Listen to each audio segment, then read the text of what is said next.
I recently reviewed the 2025 Zephyrus G14, and it's pretty much the best thin and light gaming laptop at its size. But 14 inches is not for everyone. Some people like it a little bigger. So today we'll be reviewing its bigger brother, the 2025 Zephyrus G16. Let's get right into it. And please like and subscribe if you like these type of videos. From the outside, it's still the same G16 that we know and love. With a full aluminum body, this thing can handle quite a lot of abuse.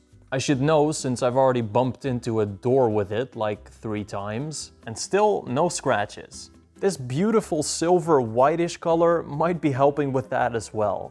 On the top of the system, it still has that slash LED strip.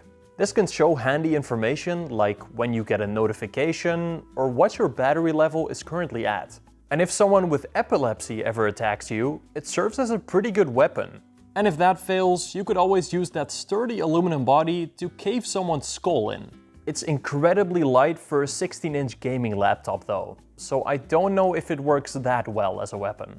It did get a little thicker than last year, with it now having this bump on the bottom, but it's only like a 2mm difference, and it's still one of the thinnest gaming laptops that money can buy.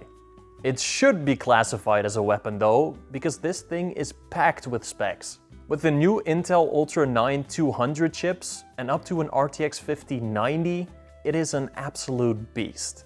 But it also has the option for an AMD CPU. For some reason, those are only paired with the 5060 and 5070 GPUs though. So sucks to suck, I guess.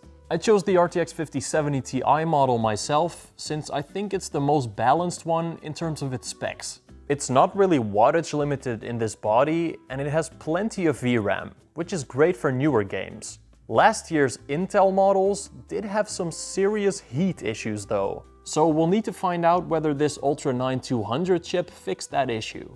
But let's start with its port selection. Since it has an Intel chip, it has a very fast Thunderbolt 4 port. I would have expected them to implement Thunderbolt 5 by now, but personally, I don't really care. A full-size SD card slot is nice though. I don't use them myself, but I know that quite a lot of creators do. The G16's power brick is very manageable and not too heavy either.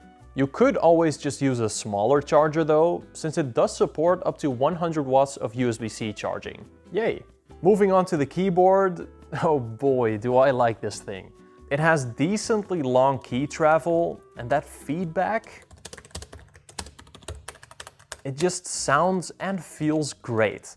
I feel like the keys got a little longer key travel than last year, but it might just be my imagination. I haven't taken my pills in months. It has a full RGB backlight, but not individual per key RGB like on the Razer Blade laptops. The RGB is a little less visible here, but that's only because the keys are white on this color. Speaking of the white keys, I think these are gonna get dirty pretty quickly, but we'll have to see in the long-term review. This year's model also now has a function lock, which many people will appreciate.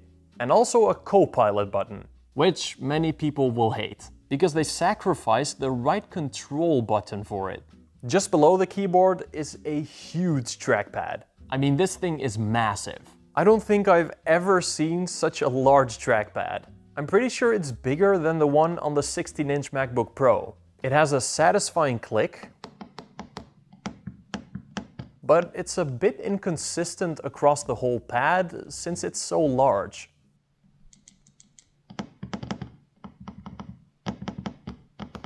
But this is the case with all diving board trackpads. I really wish they finally would have used a vibrating one.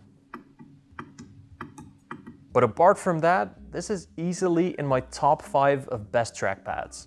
But its display is probably the best I have ever seen on a laptop.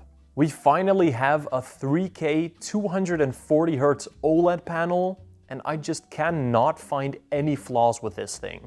At 500 nits, it gets bright enough for any scenario, even outdoor use, especially with that awesome anti-reflective layer. And this is literally just the same panel as on the G14, but big. So this will probably be the best viewing experience on any device in your house. Amazing colors, infinite contrast, and those blacks, god damn. Pair that with a 240Hz refresh rate and you have, well, a perfect display. I can easily notice the difference between this and 144Hz. It's like playing in a whole different realm. OLED already has pretty much instant pixel response times, and this just makes it flawless. The 3K resolution also looks nice and crisp at 16 inches. So I can easily call this the best display I have ever seen. If it weren't for the display hinge. Yeah, it's basically unchanged from last year, so it's a bit floppy. If you're sitting at a desk all day, you probably won't notice this, but if you're moving around with it or typing on your lap, it can get pretty annoying. But we haven't heard the best part of this laptop yet. Its speakers.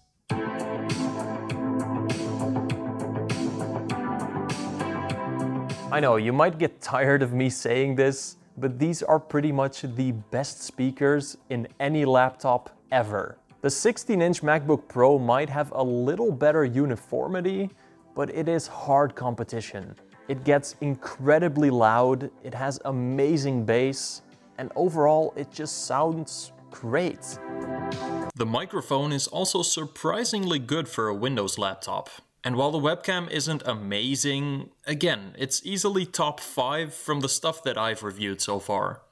Now G-Helper is also supported on this laptop, meaning you could squeeze a lot more performance out of it if you wanted to. You can set custom power profiles, set custom fan curves, and a bunch more.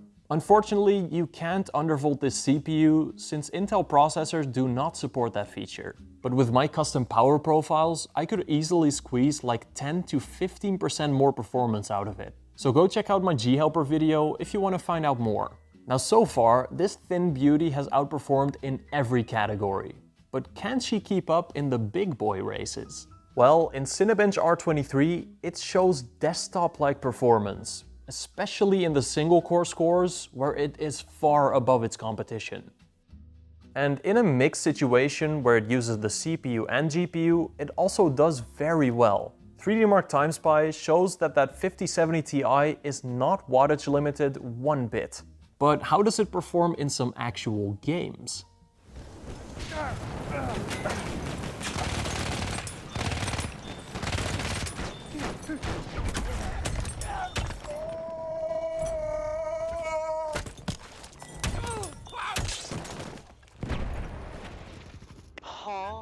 Okay. I love you, man.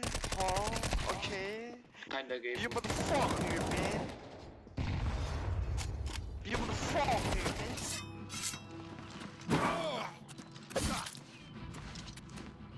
I'll hack you to pieces. Ha! You'll never take me down.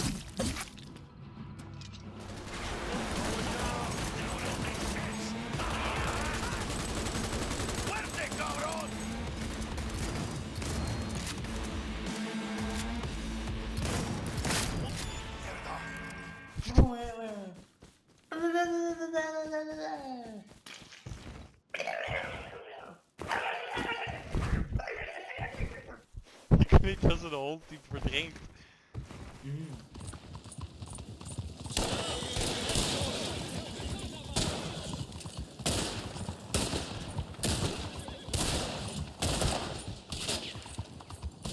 So, it did very well. That single core score of this new Ultra 9 200 chip showed pretty accurately that it is a gaming beast. And a beast at anything else as well, since it has 16 cores. So for anything CPU intensive, this chip should be very future-proof.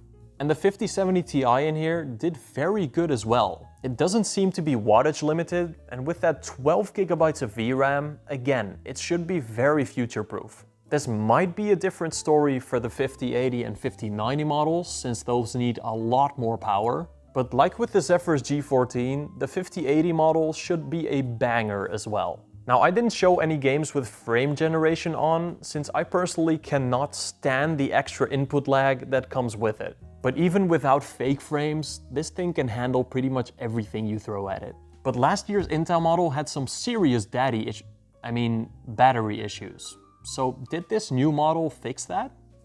Not really. I tested it in two scenarios. under light use, and during gaming. Under light use, I played a YouTube video at full brightness and at 60 Hz with the laptop in iGPU mode. And it only lasted a little longer than 6 hours, which is a lot worse than last year's AMD model. In the gaming scenario, I played Battlefield 1 with the same settings as before. And here it lasted about as long as any other gaming laptop, so about an hour to an hour and a half. I guess AMD CPUs are still a lot more efficient than the Intel ones, so maybe the AMD version of this laptop will have a lot longer battery life? But last year's Intel model also had temperature issues, so does this new chip fix that? Thankfully, yes. It runs a lot cooler than last year. The CPU did not go any higher than 90 degrees Celsius, and remember how that Ultra 185H in last year's model did? Its RTX 5070 Ti is a little on the warm side for a GPU, but it's perfectly fine in a laptop. So thankfully, Intel solved this issue. At least this specific issue. The chassis itself can get a little warm if you're doing long gaming sessions, since it's an aluminum body, but as long as you don't specifically touch this boiling part right here, you should be perfectly fine. As for noise, well, it's a gaming laptop, so obviously it's going to be loud. But it's definitely quieter than most gaming laptops.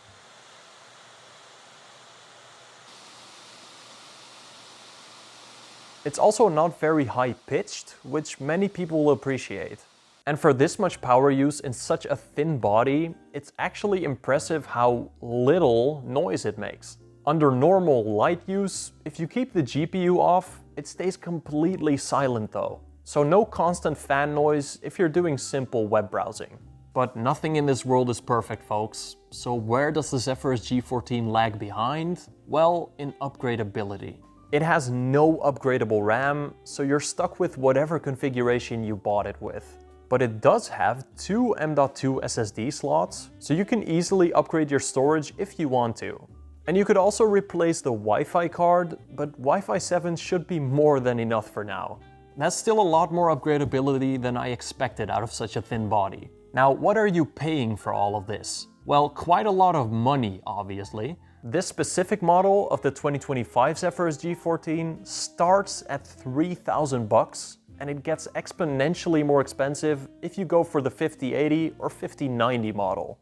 Luckily, there are also cheaper models though, with the RTX 5060 and 5070, and these come with the new AMD chips. For some reason, these new AMD chips only come with the lower configurations of the G16, which is a bit weird. So if you want an AMD chip, you'll have to go with those. Which brings us to the big question. Is the 2025 Zephyrus G14 worth it? I would say yes. Don't get me wrong, the higher spec models are way too expensive, and you should definitely wait until the price drops a bit. But this is by far the best all-around laptop I have ever reviewed. It has the best display I've ever seen, the best speakers I've ever heard, it has desktop-like performance, and all of that in a thin and light package. Unfortunately, its Intel chip is still limiting its battery life, but hey, at least it's fast. And those 5060 and 5070 models have AMD chips, which will probably have way better battery life.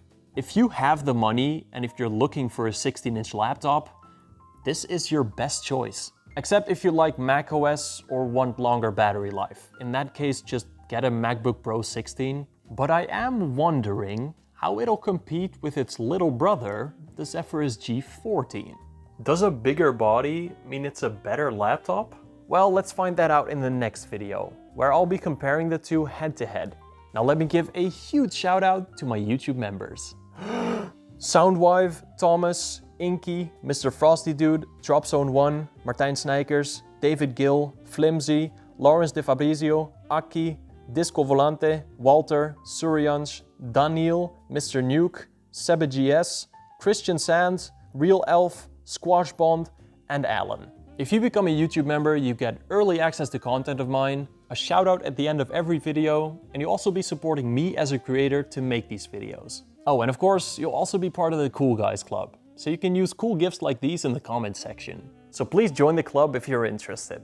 And I will see you all in the next video. Bye bye. Vamos a despejar un poquito aquí. Porque lo que